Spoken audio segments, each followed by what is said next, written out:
오늘 우리에게 주시는 하나님의 말씀은 신약 성경 사도행전 27장 27절로부터 37절까지 말씀이 되겠습니다.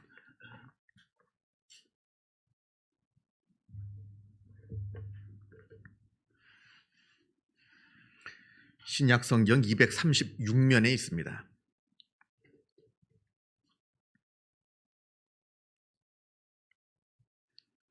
사도행전 27장 27절로부터 37절까지 말씀을 봉독합니다. 이 계시의 말씀을 봉독할 때에 살아계신 하나님의 음성을 다 함께 들으실 수 있기를 바랍니다. 열 나흘째 되는 날 밤에 우리가 아드리아 바다에서 이리저리 쫓겨가다가 자정쯤 되어 사공들이 어느 육지에 가까워지는 줄을 짐작하고 물을 재어보니 20길이 되고 조금 가다가 다시 재니 15길이라 암초에 걸릴까 하여 고물로 단 넷을 내리고 날이 새기를 고대하니라. 사공들이 도망하고자 하여 이물에서 닻을 내리는 채 하고 거룻배를 바다에 내려놓거늘 바울이 백부장과 군인들에게 이르되 이 사람들이 배에 있지 아니하면 너희가 구원을 얻지 못하리라 하니 이에 군인들이 거룻줄을 끊어 떼어버리니라. 날이 새어가매 바울이 여러 사람에게 음식 먹기를 권하여 이르되 너희가 기다리며 먹지 못하고 줄인 지가 오늘까지 열 나흘인즉 음식 먹기를 권하노니 이것이 너희의 구원을 위하는 것이요 너희 중 머리카락 하나도 잃을 자가 없으리라 하고 떡을 가져다가 모든 사람 앞에서 하나님께 축사하고 떼어 먹기를 시작하매 그들도 다 안심하고 받아 먹으니 배에 있는 우리의 수는 전부 276명이더라. 아멘. 영국의 극작가 오스카 와일드의 별에서 온 아이라고 하는 단편소설이 있습니다. 어느 매서운 추운 겨울밤에 어느 나무꾼 하나가 산길을 걸어가다가 하늘에서 별이 떨어지는 그 모습을 보게 됩니다. 그리고 그 별이 떨어진 곳으로 급하게 달려가 보니 아주 어린 갓난아기 하나가 포대기에 쌓여 있는 채 눈 위에 누워 있는 겁니다. 그 아이가 어디서 왔는지 또 그 부모가 누구인지 도무지 알 수가 없습니다만 그러나 이 나무꾼은 이 아이가 하나님께서 나에게 보내주신 선물이다라고 생각을 해서 그 아이를 급히 안고 집으로 데려와서는 친아들처럼 금이야 오기야 이렇게 소중히 키웁니다. 이렇게 해서 이 아이는 아주 양부모로부터 너무나 많은 사랑을 받고 자라납니다. 그리고 이 아이가 자라나면서 보통 아이들과는 아주 다른 아주 특별한 아름다운 외모로 성장하게 됩니다. 아주 남자인데도 너무나 아름다운 모습으로 성장하게 됩니다만 그러나 이러한 부모의 끔찍한 사랑 그리고 자기의 그 아름다운 외모가 오히려 이 아이에게 나쁜 영향을 주어서 이 아이는 이기적이고 건방지고 못돼먹은 그런 아이로 성장하고 맙니다. 자기가 마치 무슨 상전이라도 된 것처럼 다른 아이들을 경멸하고 조롱하고 괴롭히기도 하고 또 심지어는 힘이 없는 짐승들을 잡아다가는 이유 없이 괴롭히다가 죽이는 그런 걷잡을 수 없는 아주 이기적이고 자기중심적이고 교만하고 또 난폭한 그런 어찌 보면 정신적인 미숙아로 이 아이가 자라나고 말았습니다.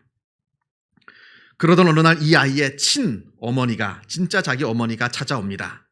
자기가 오래전에 이 숲에서 이 아이를 잃어버렸노라 하면서 그 아이를 찾으러 왔다라고 하면서 한 어머니가 한 여자가 찾아왔는데 그런데 그 모습이 거짓골입니다. 거짓입니다. 그러니까 이 아이가 저 가난하고 볼품없고 또 거지인 자기의 친어머니라 그 거지가 자기의 친어머니라 하는 것이 도무지 용납이 안 되고 수치스럽다고 하면서 이 아이가 직접 자기 어머니를 밖으로 내어 쫓아버립니다. 그러자 그 순간부터 그토록 지금까지 아름다웠던 이 아이의 외모가 갑자기 조금씩 변하더니 점점 얼굴은 두꺼비처럼 변하고 피부는 뱀의 피부처럼 변하는 아주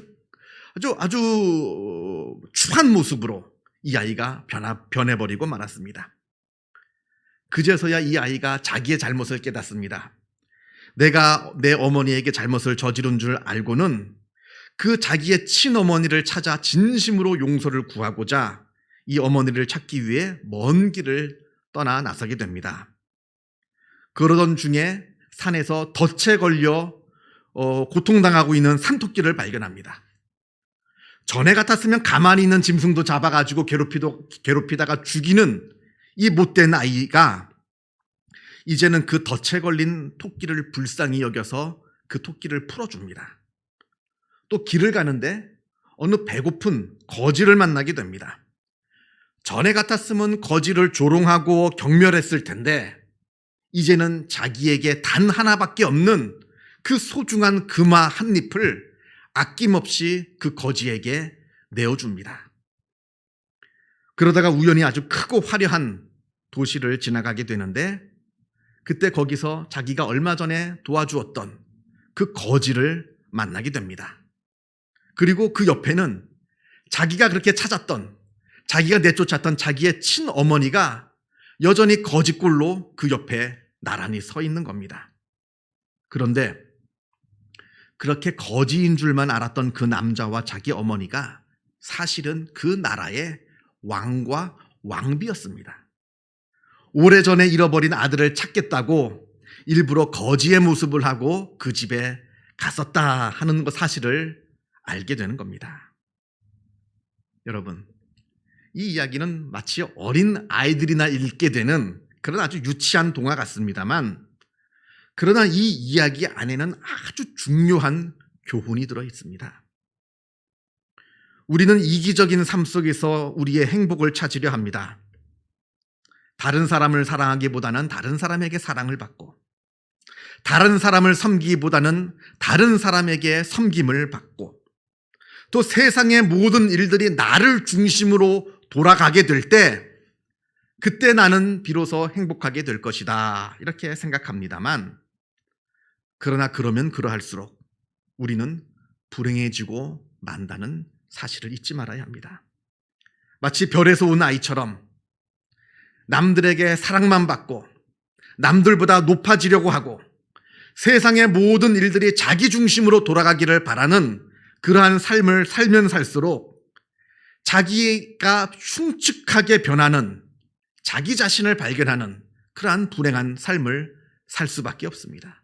그러하면 그럴수록 나 자신은 점점 추해지는 겁니다.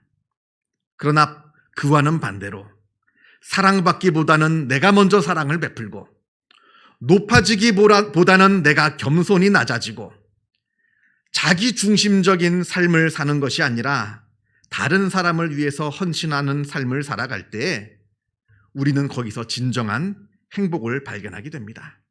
왜냐하면 그때 우리는 나 자신의 진정한 가치를 발견하기 때문에 그러합니다.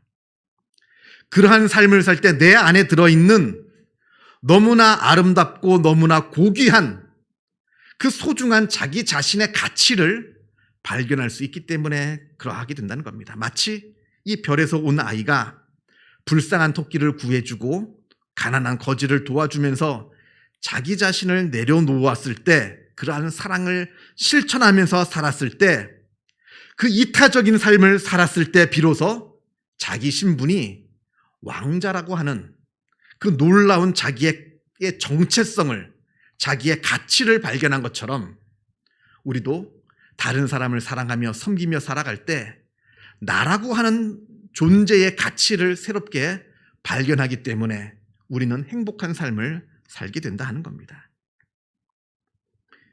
우리 인간의 진정한 행복은 나의 가치를 발견할 때 이루어집니다.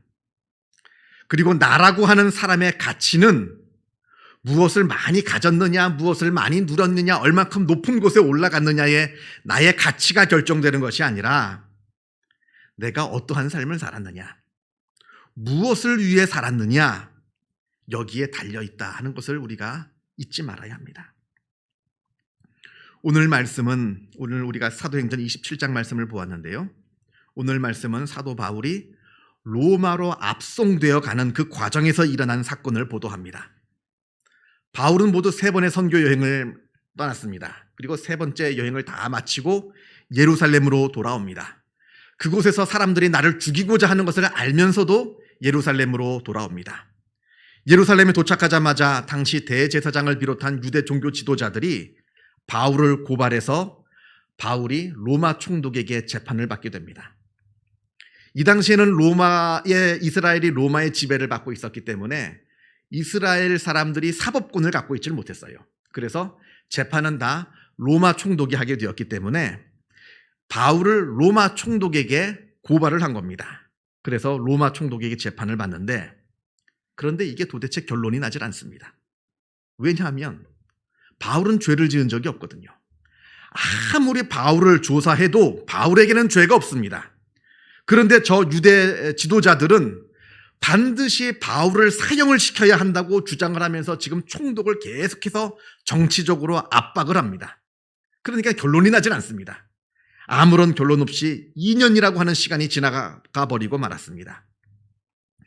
이렇게 아무 결론 없이 지난한 2년간의 재판 과정이 이제 지나가고 있는데, 바울은 이래서는 도무지 결론이 나질 않기 때문에 내가 로마로 가서 로마 황제에게 내가 상소하겠다 합니다.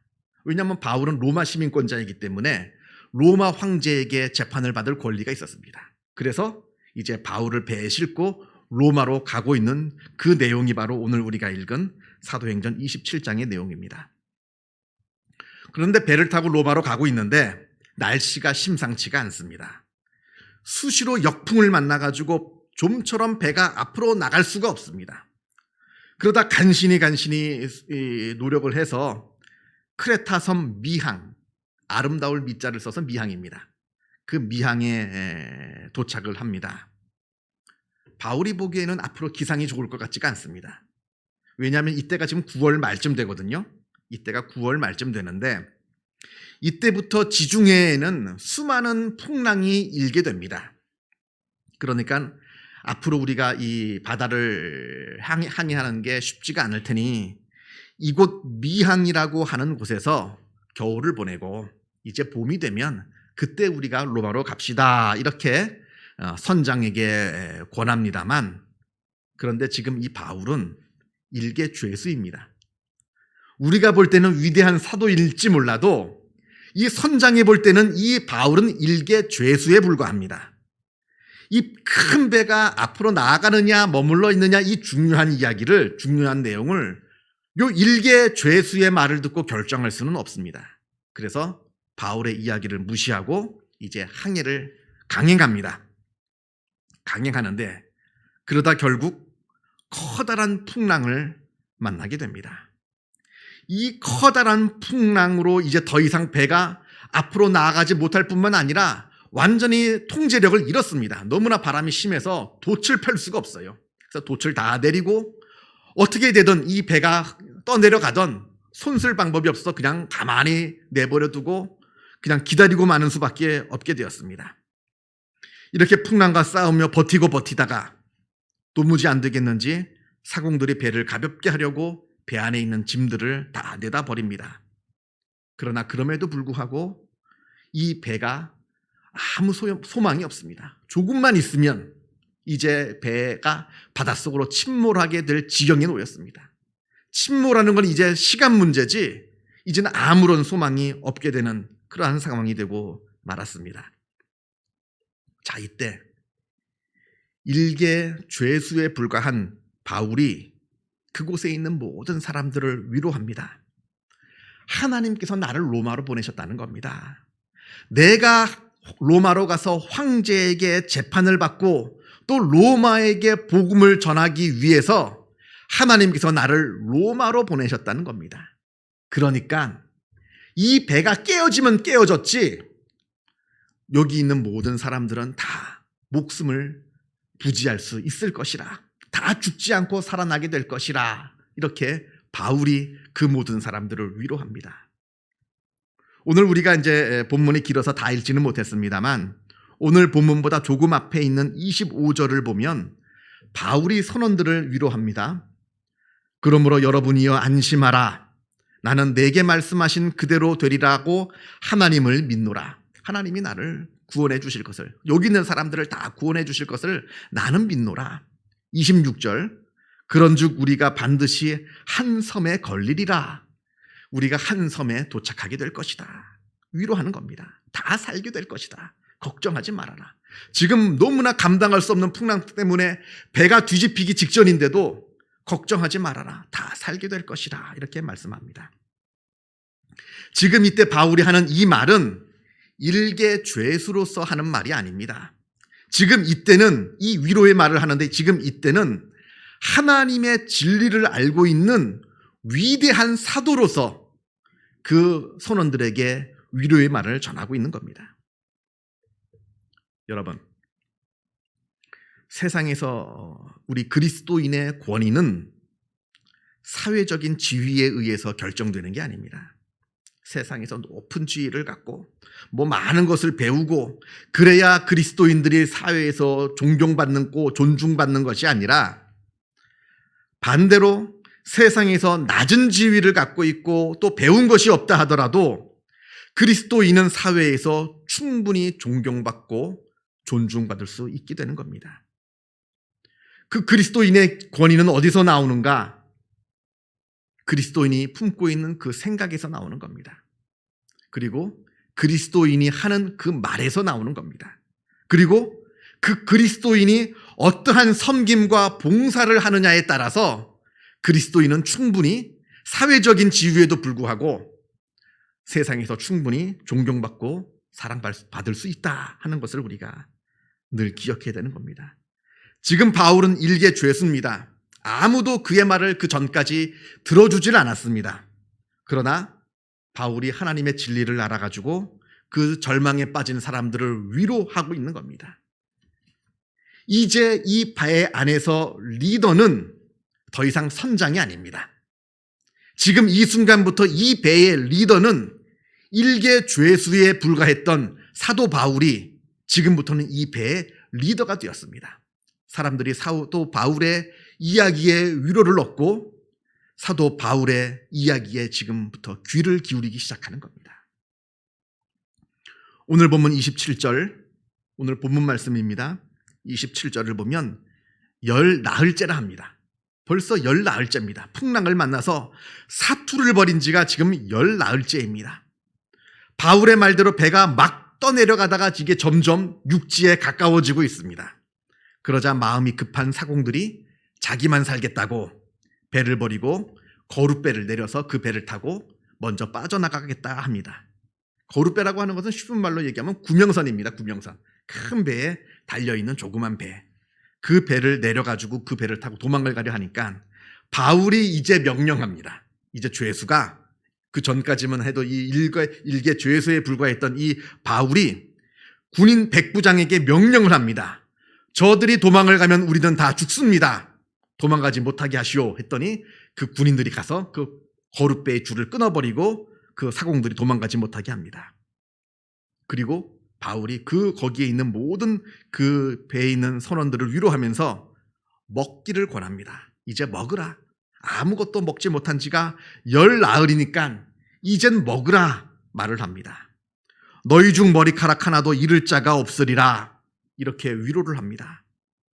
하나님께서 자기에게 주신 그 진리의 말씀, 그 약속의 말씀을 가지고 나 바울 자신만 위로를 얻고 용기를 얻을 뿐만 아니라 그 말씀을 가지고 사람들을 격려하며 위로합니다.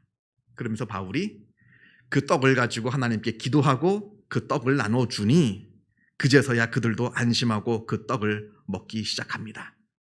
이때 그 배에 있었던 사람이 무려 276명이더라. 276명이 지금 바울을 의지하면서 지금 그 풍랑을 이겨나가고 있습니다. 바울아 두려워하지 말라. 내가 가이사 앞에 서겠고. 하나님이 바울에게 주신 말씀입니다. 바울이 두려워할까봐, 바울이 힘들어할까봐 하나님께서 바울을 위로하시기 위해서 주신 이 말씀은 그러나 비단 바울 한 사람만을 위한 말씀은 아니었다 하는 겁니다. 물론 바울을 위한 말씀이죠.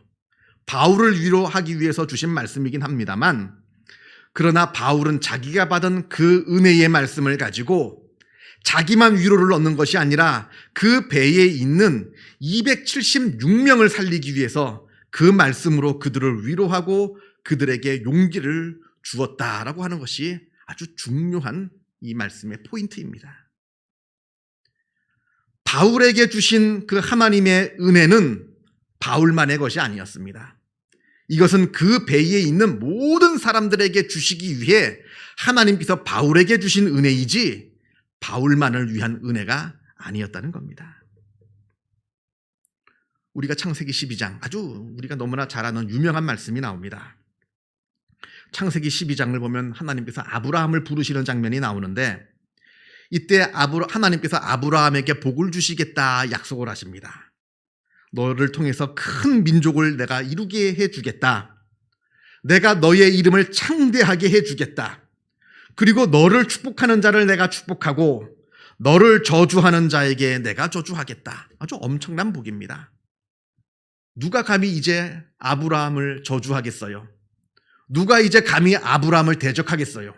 하나님이 아브라함을 저주하는 자를 저주하겠다 말씀하시니까 너무나 큰 복을 주십니다만, 그러나 이 복은 비단 아브라함만을 위한 복이 아니었습니다.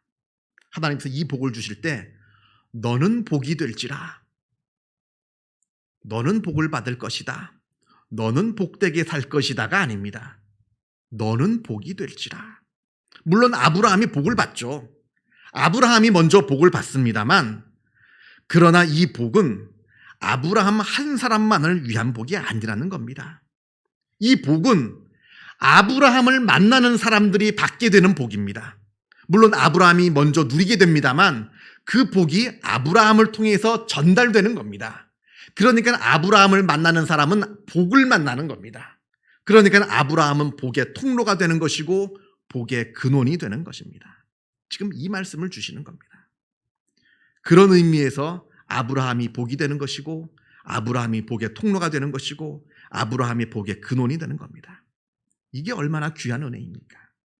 나만 복 받는 게 아니라 나를 만나는 사람들이 복을 받습니다. 놀라운 은혜입니다. 2021년 새해가 밝았습니다. 올 한 해 하나님께서 여러분 삶 가운데 아주 놀라운 복과 은혜를 베풀어 주실 겁니다. 이때 중요한 것이 한 가지 있습니다. 먼저는 우리가 하나님께서 주시는 복을 하나님의 복으로 인정하고 깨닫고 인정해야 된다는 겁니다.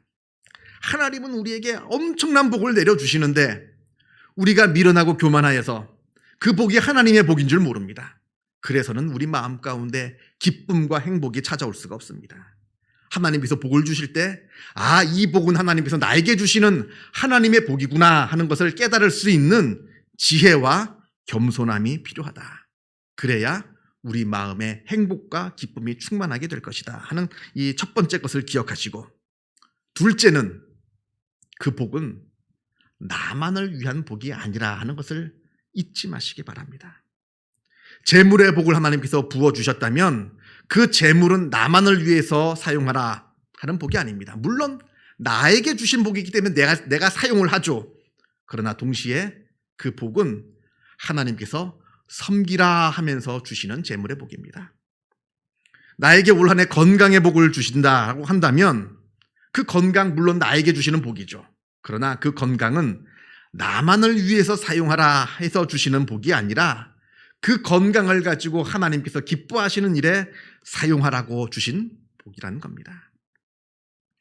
나에게 평안함이라고 하는 복을 주셨다라고 한다면 그 평안함은 그저 나 혼자 누리는 그저 무료함 가운데서 누리는 그러한 복이 아니라 더욱더 하나님께 집중하고, 내 가정에 평안함이 있으니까 가정 때문에 신경 쓸 일이 그만큼 적어지니까 그만큼 하나님께 집중하고 하나님을 위해서 더 치열하게 살라 해서 주시는 하나님의 복이라는 겁니다.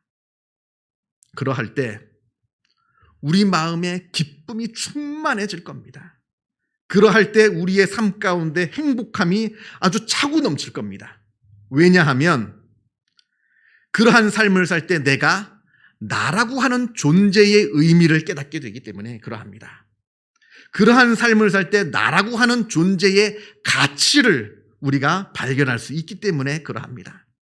보다 고귀한 것을 위해서, 보다 높은 가치를 위해서 내가 뛰어나가고 달려나가는 나라고 하는 그 존재의 의미를 새롭게 발견할 수 있기 때문에 우리는 기쁨과 행복함을 누리게 될 것이라 하는 겁니다. 이 말씀 기억하시면서 올 한 해 하나님께서 주시는 그 귀한 복과 은혜 우리가 누릴 뿐만 아니라 하나님을 위해서 또 하나님께서 원하시는 곳에 쓰임받는 그러한 복된 삶을 사시기를 바랍니다. 기도하겠습니다. 사랑과 은혜가 충만하신 하나님 아버지 감사합니다. 지난 2020년도에도 우리와 함께하여 주시고 우리에게 놀라운 복과 은혜를 베풀어 주신 하나님, 이제 2021년 올 한 해도 주님께서 동일하게 우리와 함께 하시고 우리에게 놀라운 복과 은혜를 베풀어 주심을 우리가 믿음으로 바라보며 하나님께 감사를 드립니다. 아버지 하나님, 주님께서 우리에게 귀하고 복된 은혜를 베풀어 주실 텐데 이 귀한 복과 은혜를 나만을 위해서 사용하지 않게 하시고 이것을 가지고 하나님을 위해서 하나님께서 기뻐하시는 곳에 사용하여 내 자신이 하나님께서 주시는 기쁨과 행복함으로 차고 넘치는 그 복된 한 해가 되게 하여 주시고 나의 새로운 가치, 나의 삶의 새로운 의미를 발견하며 기쁨이 충만한 복된 한 해의 삶을 살아가게 하여 주시옵소서. 모든 것 주님께 감사드리오며 이 모든 말씀 우리 주 예수 그리스도 이름으로 기도하옵나이다. 아멘.